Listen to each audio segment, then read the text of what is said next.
Okay, so maybe you didn't grow up in the kitchen with your mom, or maybe you grew up in a family that ate out of a box. That's okay.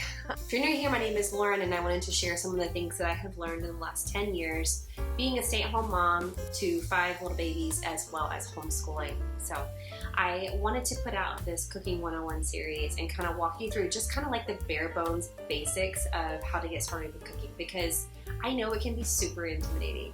And I know that, especially going into a grocery store, which, to be honest, I don't even like going because there's so many choices. You get into one aisle and there's 10 different kinds of oregano spice. Like, I don't need that many options. Maybe you can feel me on this, but so I wanted to kind of put something that's kind of simple and bare bones for you to kind of get started and get your footing in the kitchen, because being able to nourish our bodies and to nourish our families is like a fundamental, I feel like kind of a lost art, especially with the industrialization of food and how we just have access to drive-thrus and ready-to-go meals. I mean, if you really don't want to cook, you really don't have to. But if you are wanting to cook, which I'm assuming you do because you're here, this is just going to be a compilation of how to do it, like kind of how to do it well.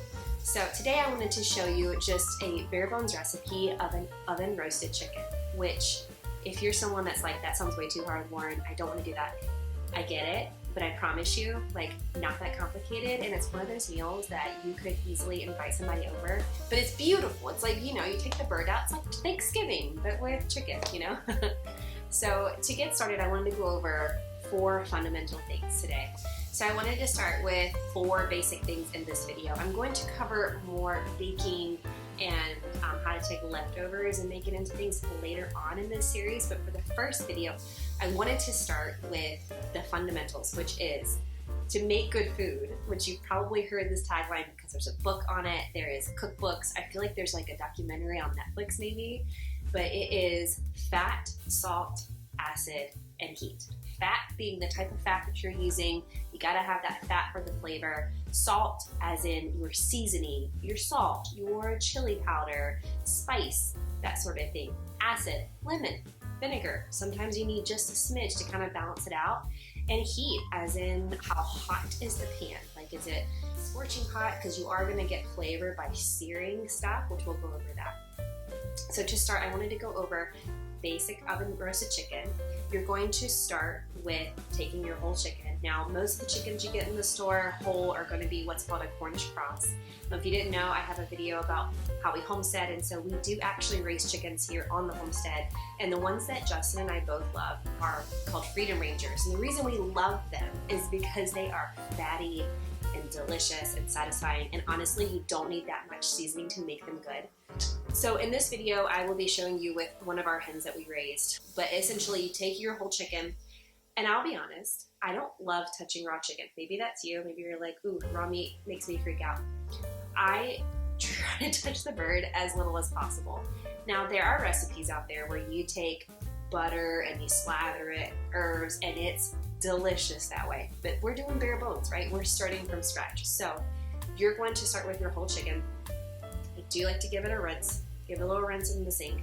Pat that baby dry, because you will not get a good sear on that skin if you don't pat it dry. And that goes with anything. With any meat, you need it to be nice and dry. Moisture equals steaming, and we're not steaming, we want it crispy.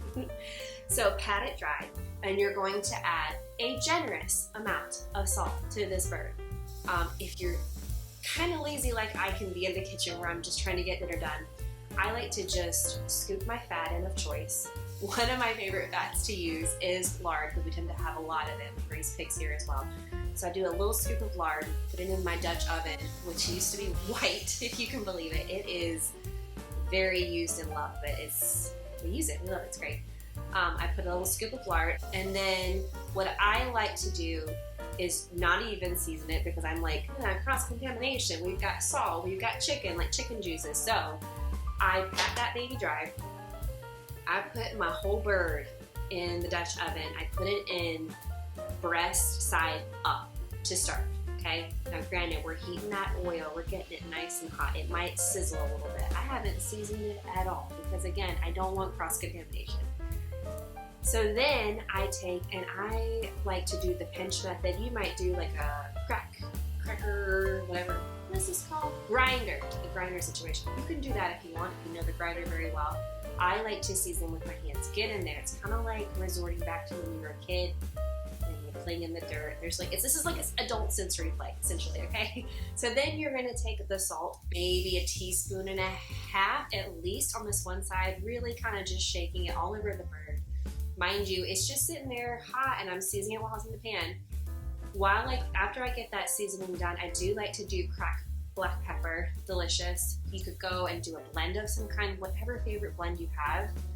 Another seasoning that we like is a blend by Bearded Butcher. Any of them are good. We have just the original, but go through with that Bearded Butcher and you can season it, and that'll give it a little extra too. You could go in like a lemon pepper situation. I think that's where people get really overwhelmed with cooking, is there is so many variations, but that's kind of the beauty of it too, right? Being able to create it and make it your own. But the main thing is making sure you put enough salt. 9 times out of 10, when food doesn't taste good, it needs more salt. So do the salt, and then after we get it seasoned on the one side, right, breast side up, I'm going to flip it over. I either use my hands or I use tongs or a fork. Flip it over, and then I'm gonna do the same thing on the other side. Season liberally, salt and pepper as the base, and then go in from there if you want. With the big birds like that, it's really hard to over season it. I'm not saying it's not possible, but it's really hard to. While you are doing that, I want you to preheat your oven to 450 degrees. You want your oven decently hot. You want to be able to crisp up that skin, essentially rendering the fat that is within the chicken itself that's gonna kind of flavor everything and make it absolutely delicious. So now we've got both sides are seasoned salt and pepper, and we're gonna take that Dutch oven and we're gonna set it in our oven, middle of the rack. It doesn't have to be super close to the boiler. And we're gonna let her go 25 to 30 minutes. So set you a timer, 25 to 30 minutes. We're gonna let this get nice and crispy. Now remember, I've got breast side down. So that is going to help keep the breast from drying out. I don't know if you've ever, especially for Thanksgiving, like that's kind of a trademark of Thanksgiving, is that the dry turkey. We don't want a dry chicken. So that kind of helps keep the moisture in. We're gonna let that chicken kind of roast up for 25 minutes or so until it gets nice and crispy and delicious. And then after that 25 minutes, we're gonna turn the heat down to 325 degrees. And we're also going to add about a cup of either water. You could do chicken broth, bone broth, depends on what you have on hand. But you wanna add a liquid. And the reason being is you want to be able to kind of help seal in. Again, we're talking about juicy chicken. We've already seared the skin and the breast. We wanna kind of keep those juices in there and make this really delicious chicken. And you're gonna cook that, and this is going to be dependent on your bird. Let me tell you something that is so incredibly helpful. I wish I had this 5-10 years ago. I just recently got it in the last few years, and that is a kitchen thermometer. It is going to save your caboose when it comes to making sure the chicken is done all the way through. Seafood, for whatever reason, is one of those things that like you want it cooked but not overcooked, and definitely not undercooked, you know what I mean? Okay, so get you a kitchen thermometer. It's going to save your tail, and it's going to make sure things are cooked perfectly. So there's cheap ones on Amazon. That's where we got ours. I keep it on my fridge. It's great. So what you're gonna do is you need that chicken cooked for about 25 minutes or so, and then you're going to temp the very center of the chicken breast. You want chicken to be around 170 degrees. That's at least what we go off of. And so then once it reaches 170, then you're gonna pull it out and you're gonna let it rest for just a little bit. This is simple and delicious. Serve it alongside some rice in the Instant Pot or a frozen vegetable that you just heat up, and you did it. You look like a pro cooker at this point. If you enjoyed this video and are looking forward to more videos, don't forget to subscribe down below. I put out videos once or twice a week about motherhood and cooking and the household, as well as homesteading things sprinkled in, because that's mostly my husband's domain, but I kind of learned secondhand from him as well. So, all right, guys, take care. Thank you.